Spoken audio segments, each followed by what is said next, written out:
ನಮಸ್ತೆ ಸ್ನೇಹಿತರೆ, ನಾನು ನಿಮ್ಮ ಪ್ರವೀಣ್. ಗುರುಭಕ್ತಿ ಯೂಟ್ಯೂಬ್ ಚಾನಲ್ಗೆ ಸ್ವಾಗತ, ಸುಸ್ವಾಗತ. ಯಾವ ನಕ್ಷತ್ರದವರು ಯಾವ ಒಂದು ಪರಿಹಾರವನ್ನು ಮಾಡೋದ್ರಿಂದ ಜೀವನದಲ್ಲಿ ಅಭಿವೃದ್ಧಿಯನ್ನು ಸಾಧಿಸ್ತಾರೆ ಅಂತ ನಾನು ಹೇಳ್ತಾ ಬಂದೆ. ಆ ನಕ್ಷತ್ರಗಳ ಸೀರೀಸಲ್ಲಿ ಇಂದಿನ ನಕ್ಷತ್ರ ಧನಿಷ್ಠ. ಸರಿ, ಧನಿಷ್ಠ ನಕ್ಷತ್ರದವರು ಏನು ಮಾಡಬಹುದು ಅಂತ ಹೇಳಿದ್ರೆ, ಒಂದು ಕುದುರೆಯ ಒಂದು ವಿಗ್ರಹವನ್ನು ಸದಾಕಾಲ ನಿಮ್ಮ ಮನೆಯಲ್ಲಿ ಇಟ್ಟಿರಿ.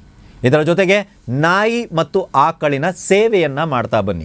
ಯಾವಾಗೆಲ್ಲ ಸಾಧ್ಯ ಇದೆಯೋ, ತಿಂಗಳಿಗೆ ಒಂದು ಸಲನೋ, ಎಲ್ಲೋ ಒಂದು ಕಡೆ ಒಂದು ಆಕಳನ್ನು ನೋಡ್ತೀರಾ, ಒಂದು 2 ಬಾಳೆಹಣ್ಣು ತಿನ್ನಿಸಿ.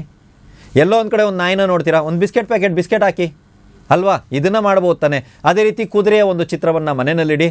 ಗಣಪತಿ ದೇವಸ್ಥಾನಗಳಿಗೆ ಆವಾಗವಾಗ ಹೋಗ್ತಾ ಇರಿ.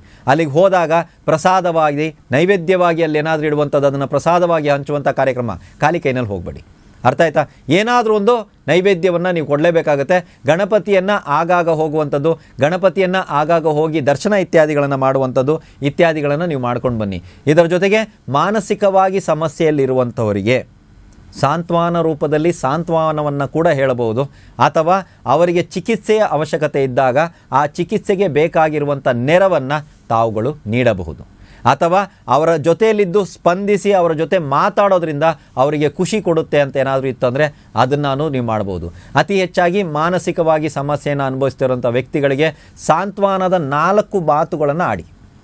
ನೀವು ದುಡ್ಡು ಕೊಡಿ, ನೆರವು ಮಾಡಿ ಅಂತ ಹೇಳ್ತಾ ಇಲ್ಲ. 4 ಸಾಂತ್ವನದ ಮಾತುಗಳನ್ನು ಆಡಿ ನಿಮ್ಮಿಷ್ಟಕ್ಕೆ ನೀವು ಬನ್ನಿ. ನಿಮ್ಮ ಜೀವನದಲ್ಲಿ ಏನಾದರೂ ಬದಲಾವಣೆಗಳು ಬರ್ತಾ ಇದೆಯಾ, ನಿಮ್ಮಲ್ಲಿರುವಂಥದ್ರಲ್ಲೇ ಏನಾದರೂ ಬದಲಾವಣೆಗಳು ಬರ್ತಾ ಇದೆಯಾ, ನಿಮಗಿದು ಖುಷಿ ಕೊಡ್ತಾ ಇದೆಯಾ, ನೀವೇ ನೋಡಿ.